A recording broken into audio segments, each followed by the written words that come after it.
आपके channel adventure academy पर।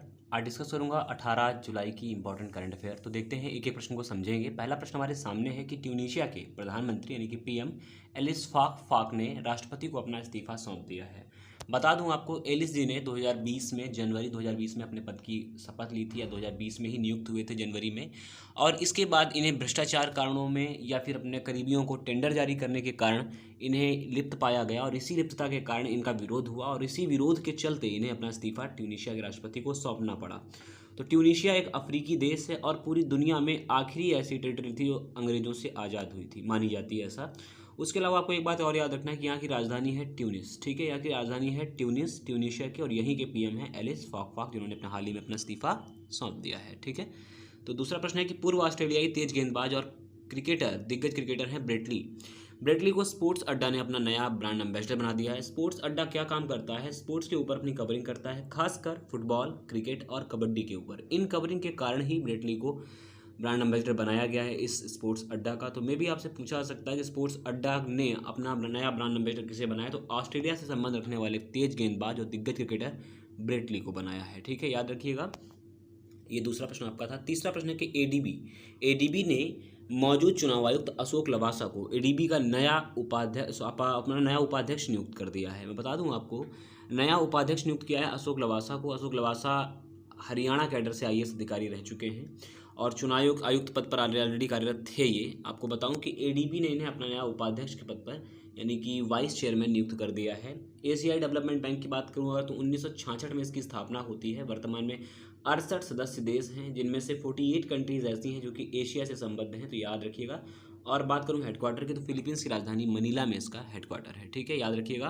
पहला प्रश्न मैं आपको यहाँ से छोड़ने जा रहा हूँ कि एशियाई डेवलपमेंट बैंक के अध्यक्ष कौन है? ये तो आपके उपाध्यक्ष हो गए। तो पहला क्वेश्चन आप सबके लिए है कि एडीबी का नया अध्यक्ष कौन है, यानी कि चेयरमैन कौन है? तो आप ये जरूर बताइएगा कि एडीबी के चेयरमैन कौन है। ठीक है, ये पहला प्रश्न आप सबके लिए यहाँ से है। भारतीय रेलवे ने कोविड-19 वायरस के संक्रमण को फैलने से रोकने के लिए एक नया अत्याधुनिक सुविधाओं से लैस पोस्ट कोविड कोच विकसित किया है। एक नया कोच है ये, इसको नाम दिया है पोस्ट कोविड कोच। इसे बनाया है पंजाब की कपूरथला रेल कोच फैक्ट्री ने। इसी रेल कोच फैक्ट्री ने ये पोस्ट कोविड कोच को विकसित किया है, बनाया है। और किस लिए? क्योंकि वायरस के संक्रमण को फैलने से रोका जा सके, इसीलिए। याद रखिएगा।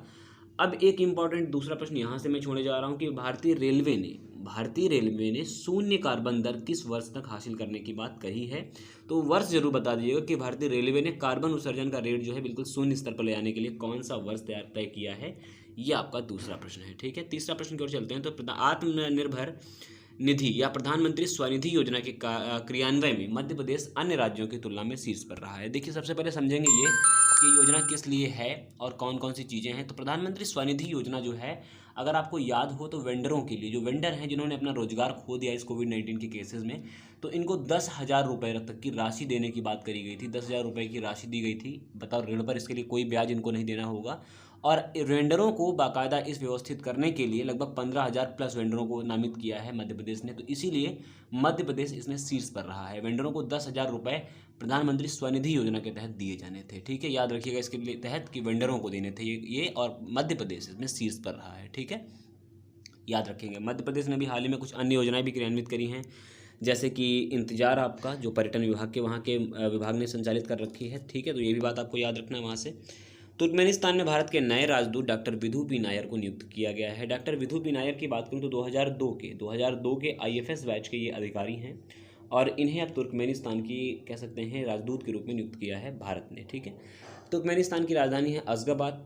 याद रखिएगा, बहुत इंपॉर्टेंट है। अक्सर क्या होता है, जितने भी स्तान करके नाम के देश हैं वो एक साथ कंपाइल करके दे देते हैं, और उसके बाद आपसे पूछते हैं कि बताइए, मिलान करिएगा कि कौन कौन से राज्य हैं। तुर्कमेनिस्तान, कजाकिस्तान, किर्गिस्तान, इस तरीके से कई सारे क्वेश्चंस बन जाते हैं आप सबके लिए, तो याद रखिएगा। ठीक है, अगला है कि 15 जुलाई को विश्व स्तर पर वर्ल्ड यूथ स्किल डे यानी कि विश्व युवा कौशल दिवस मनाया गया है। कब? 15 जुलाई को। ये इतना ही सही क्वेश्चन था, आप याद रखिएगा कि 15 जुलाई को विश्व वर्ल्ड यूथ स्किल डे मनाया गया है। बहुत इंपॉर्टेंट रहता है, क्योंकि स्किल के ऊपर अब आज की डेट में बहुत ज़्यादा बल दिया जा रहा है भारत सरकार की तौर से और पूरी दुनिया में। जब तक स्किल नहीं होगी लोगों के पास, तब तक काम भी करना अच्छा नहीं माना जाता है। खैर, कल के कुछ क्वेश्चन थे। छत्तीसगढ़ के मुख्य न्यायाधीश कौन है? तो पी रामचंद्र मेनन, ये वर्तमान में छत्तीसगढ़ के मुख्य न्यायाधीश हैं। इसलिए बता रहा हूँ आपको क्योंकि छत्तीसगढ़ ने भी हाल ही में ई लोक अदालत का उद्घाटन किया था, जिसके उद्घाटनकर्ता थे यही यहाँ के मुख्य न्यायाधीश पी रामचंद्रन मेनन जी। ठीक है, अगला है दादा साहब फाल्के पुरस्कार 2020 किसे मिला है? तो अरुणाचल प्रदेश के डायरेक्टर हैं चीलुपो, इन्हें ये पुरस्कार मिला हुआ है। इन्होंने मधुमक्खी के ऊपर बाकायदा एक डॉक्यूमेंट्री तैयार करी है और इसी के लिए इनको ये चुना गया है। ठीक है, मलाला दिवस 12 जुलाई को मनाया गया है, क्योंकि 12 जुलाई 1997 को